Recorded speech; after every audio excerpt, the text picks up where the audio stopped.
What if the secret to power isn't about building yourself up, but about stopping the leaks? You are too available. Your presence is an open book, written in a language everyone can read. You enter a space and your energy asks for permission. You agree when you shouldn't. You speak to fill the quiet because silence feels like a judgment against you, and the world registers this signal. People are wired to detect it. They don't have to be cruel to sense a void of authority. They just have to be human. When they perceive your need for their approval, their respect for you evaporates. They categorize you: the agreeable one, the harmless one, the useful one. And once that label is attached, you become invisible. But there is another mode of being. A gravity that doesn't ask, yet pulls everything toward it. A certainty so solid, it creates unease, not through threat, but through sheer sovereignty. It is the calm of a man who doesn't need the tribe's blessing because he's built his own court. Thomas Hobbes understood this principle. He wrote of power, leviathans, and the raw nature of man. He knew that to lead, one must not seek affection. Affection is optional, but the respect born of quiet capability, that is a cage of its own making. Today, this isn't about self-help platitudes. This is a dissection. We are removing the soft, compliant layers to expose the operational core of command. You will learn how to cultivate a presence that creates psychological distance. A warning. Once you adopt this frame, you cannot return. The way people interact with you will fundamentally change. The easy camaraderie of the follower will be replaced by the measured space around a leader. If you prefer the warmth of the crowd, stop now. But if you are ready to be the cause, not the effect, listen. The core issue isn't a lack of power, it's a daily drainage. You are leaking influence in 7 specific ways. Seal the leaks, and pressure accumulates. That pressure becomes your presence. Let's begin. The first principle, end the agreement addiction. You were taught a fairy tale. As a child, you learned that being agreeable leads to reward, that politeness is a shield, that compliance equals safety. Look at the reality around you. Is that true? Or do those who bend rules, who claim space, seem to advance? Thomas Hobbes observed that in a state of nature, life is solitary, poor, nasty, brutish, and short. The purely good man, in a world of competing interests, is consumed. Agreeableness is often a strategy of the subordinate. It's a preemptive surrender. It broadcasts, "I am not a threat." Commanding presence begins when you replace agreeableness with principle. There is a stark difference. Principle is a conscious code you follow because you are ordered. Agreeableness is a reflex to avoid tension. The man who commands operates on principle. He is courteous. He listens. He is measured. But behind his actions is a boundary. He isn't seeking your favor. He is adhering to an internal standard. If you violate that standard, the courtesy doesn't turn to anger. It turns to stone. When you cease trying to be liked, you become an equation others can't solve. And the unsolvable is the root of true influence. Consider the manager who is always shouting. He's irritating but not impactful. You know his motive. He needs to be heard. He is transparent. Now consider the manager who never raises his voice. The one who observes a mistake in complete stillness. The one who speaks with deliberate slowness. That person creates weight. Why? Because you cannot predict his next move. You cannot gauge your standing. He has removed his emotional need from the exchange. To become this, you must stop the default smile. Watch yourself. How often do you grin without real amusement? How often do you chuckle at a comment that isn't funny? This is a signal of lower status. It's a biological indicator to others that you are compliant. End it. Let your face be neutral. Allow your gaze to settle on people without the urge to put them at ease. When you halt these signals, people will initially become uneasy. They'll ask, "Is everything all right?" That discomfort you sense is the transfer of authority. It's them realizing the user manual they had for you is obsolete. You have become a sealed vault in a hallway of open doors. The second principle, the gravity of silence. Most people are afraid of quiet. They dread the pause. Watch two uncertain people converse. They talk over each other. They hurry to plug every gap because silence feels like exposure. They are tossing words into an abyss, desperate for a connection. The strategic mind does the opposite. He cultivates the abyss. Silence isn't empty. Silence is a field of force, and nature rushes to fill a vacuum. When you remain quiet, you create a psychological pull. Others, driven by their own anxiety, will scramble to fill that silence. They will disclose information. They will make concessions. They will hand you influence just to end the tension. Here is the application. When asked a question, do not reply right away. Pause for 2 seconds. 3. Hold their gaze, then respond. In those seconds, their mind races. Was that wrong? Is he judging me? What's his calculation? You have disrupted their equilibrium before speaking a word. When you do speak, slow your pace. Rapid speech signals nervousness. It shows you fear interruption or believe your time is less valuable. Slow speech signals that you expect to be listened to. It shows you have no pressing fear, no better place to be. Picture a sovereign giving an order. Does he stammer? Does he rush? No. He speaks as if time itself accommodates him. If you are interrupted, do not escalate. Do not show irritation. Simply stop speaking. Stop entirely. Keep your eyes on the interrupter. Let the silence expand. Let the room absorb the rudeness of their act. Usually they will falter, apologize, or fade. Then you continue, at the same pace from the exact word where you stopped. You did not contest for the floor. You demonstrated that you never left it. The third principle, withdraw from the approval market. The approval market is the external source of your worth. It's the idol you worship when you refresh for likes, when you hint for praise, when you justify yourself to irrelevant opinions. You cannot command if you are addicted to endorsement. If I can lift your spirit with a compliment, I control you. If I can ruin your mood with a critique, I control you. You are a marionette. To create distance, you must sever those strings. You must approach emotional neutrality. This doesn't mean you are cold. It means your self-assessment is an internal citadel. It is not open for public review. If someone calls you brilliant, you think, I am aware of my capacity. If someone calls you incompetent, you think, I am aware of my capacity. Neither statement alters your internal state. When you encounter a person who doesn't require your liking, it is unsettling. We are accustomed to the social exchange. I affirm you, you affirm me. When you remove yourself from that economy, you become an anomaly.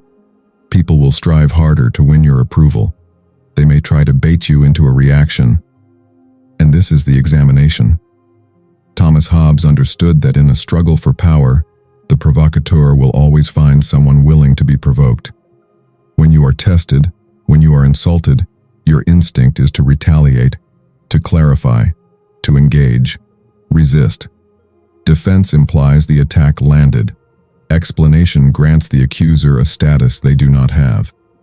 Instead, apply the agree and ascend, or the silent observation. If someone claims you're cocky, the insecure man protests, I'm not. The formidable man says, that's not the first time. Or he simply nods and returns to his task. By declining to defend, you make their weapon inert. You show that their opinion holds no value in your realm. There is nothing more disarming to a provocateur than a target who finds them tedious. The fourth principle, the posture of sovereignty. Your mind directs your body, but your body can reprogram your mind. You cannot feel like a sovereign if you are folded like a guest.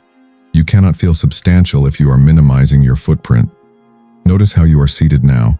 Are your limbs crossed tightly? Are your shoulders curved inward? Expand. The sovereign posture is open. It exposes the torso. This seems contrary. In combat, you guard your center. But in social dynamics, an exposed chest signals a lack of apprehension. It broadcasts, I do not fear you. Occupy space. Rest an arm on the adjacent seat. Stand with your weight evenly distributed, rooted. And the eyes. The eyes are the instrument. Most people have hunting eyes. They flick around, seeking threats or allies. This is the behavior of prey. A wolf scans. An eagle focuses.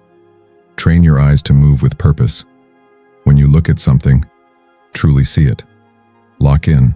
When you shift your gaze, do so smoothly. When you walk, do not meander. Have you ever adjusted your path in a corridor to avoid someone? You step aside, you mutter sorry, you compress. The commanding man chooses a trajectory and maintains it. He doesn't look at the approaching person's face, he looks at the path beyond them. Physics and psychology concur. The object with greater momentum claims the right of way.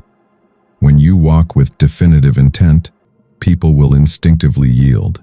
They will sense the wave of your direction in part. It is not arrogance, it is vector. You have an endpoint. They are drifting. Therefore, you claim the space. The fifth principle, the scarcity of access. We exist in an attention economy. Attention is the currency. Your error is distributing your currency without cost. You are perpetually reachable. You reply to messages immediately. You accept every request. You linger at gatherings long after your interest fades. Basic economics. If your attention is always available, its value plummets. Thomas Hobbes advised that a ruler must be seen, yet remain distant. Overfamiliarity erodes authority. To make your presence weighty, you must become scarce. You must be prepared to exit. In any negotiation, any relationship, any interaction, the party most willing to walk away holds absolute leverage. If you fear losing the relationship, they control you. If you fear losing the position, your employer controls you. Practice the art of the departure. Leave the event while energy is high. End the dialogue while it is still compelling. Be the first to conclude the call. Create an open loop in their mind. When you exit before their expectation is satisfied, you generate a want. They wonder, where is he going? What is his priority? You become an enigma. And enigma is the soil where intrigue and authority grow. Do not over-explain your absence. I have to go.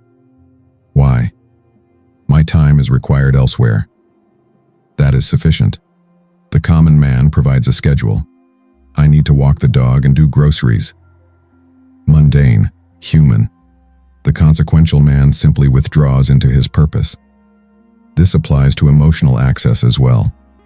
Do not spill your struggles to new acquaintances. Do not announce your vulnerabilities. Keep your hand concealed. In an era of compulsive sharing, the man who retains his mysteries holds the chips. The sixth principle. Competence is the only true foundation. All we have discussed, posture, silence, scarcity, these are tactics.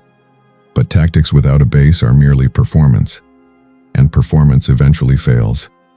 To be genuinely commanding, to be truly substantial, you must be capable. And I don't mean physically imposing, though fitness aids perception. I mean you must be skilled. You must be proficient at something critical. Thomas Hobbes didn't just tell leaders to act powerful. He told them to study, to understand human nature, to master their environment. If you are unskilled, your silence isn't profound. It's puzzling. Your stare isn't intense. It's odd. You need to compile evidence. Your own mind is not foolish. It knows if you have achieved nothing. You can recite mantras in the mirror, but if you haven't conquered difficult tasks, your subconscious will whisper, fraud. Real confidence stems from the irrefutable proof of your own ability. It comes from overcoming challenges. It comes from keeping promises to yourself. When you know you can resolve the crisis, you don't need to fret. The engineer doesn't panic when the system fails. He diagnoses. He is calm because he is capable. If you want to create that aura, become the most skilled person in the room at one thing. It could be your profession, your analytical skill, your strategic foresight. When you speak, you must be correct. or you must be profoundly thoughtful. A ruler who depends entirely on his counselors is vulnerable. You must cultivate your own intellect. You must read. You must analyze. You must question your own assumptions. When you fuse high competence with strategic silence, you become a pillar. People understand that when you finally speak, it will contain the solution. They will turn to you when things fracture. And that is the ultimate form of control. Not the loudest voice, but the one everyone seeks when the structure collapses. The seventh principle: accept the role of the antagonist. This is the final barrier. You are afraid of being perceived as the bad one. You fear that enforcing a boundary will get you labeled selfish. You fear that saying no will get you called rude. You fear that success will bring accusations of arrogance. Let it happen. To govern your own existence, you must accept that in another person's narrative, you will be the opposition. You cannot prioritize your own mission without disappointing others. It is a mathematical certainty. If you build your enterprise, you disappoint your idle friends. If you protect your resources, you disappoint those who would consume them. If you demand your dignity, you disappoint those who benefited from your compliance. Thomas Hobbes wrote of the necessity for a sovereign to act at times in ways that may be seen as harsh to preserve order. He isn't advocating cruelty. He is endorsing the willingness to be disapproved of for the correct reasons. The commanding man accepts this role. He doesn't attempt to persuade the critic that he is kind. He simply removes himself from their critique. When you stop fearing the label of selfish, you become autonomous. Can you help me this weekend? No. That's selfish, if that's your perspective. Conversation ended. You do not owe the world your hours. You do not owe the world your effort. You owe your potential the right environment to manifest. If guarding your focus makes you the villain in the story of the chaotic, then wear that cloak without apology. The instant you cease needing to be the hero in every other person's plot is the instant you become the author of your own. So, how do you integrate this? How do you leave your home tomorrow as a different entity? You don't overhaul everything at once. You shift the geometry of your engagements. Tomorrow, move with more deliberation. Tomorrow, insert a 3-second pause before you answer. Tomorrow, smile only when you mean it. Tomorrow, do not apologize for occupying your space. You will feel resistance. Your inner pleaser, the servant that has managed your life for decades, will shriek. It will say, "They dislike us, we're being strange, fix it." Let it shriek. Observe its dissolution. It will feel stark at first. The atmosphere around you will shift. People will cease clapping your shoulder and start meeting your gaze. The casual teasing will diminish and a certain consideration will begin. You will realize the unease you generate isn't fear of violence. It is the disquiet of the unknown. It is the awe provoked by witnessing a human who is fully, unapologetically autonomous. Most people are fractured.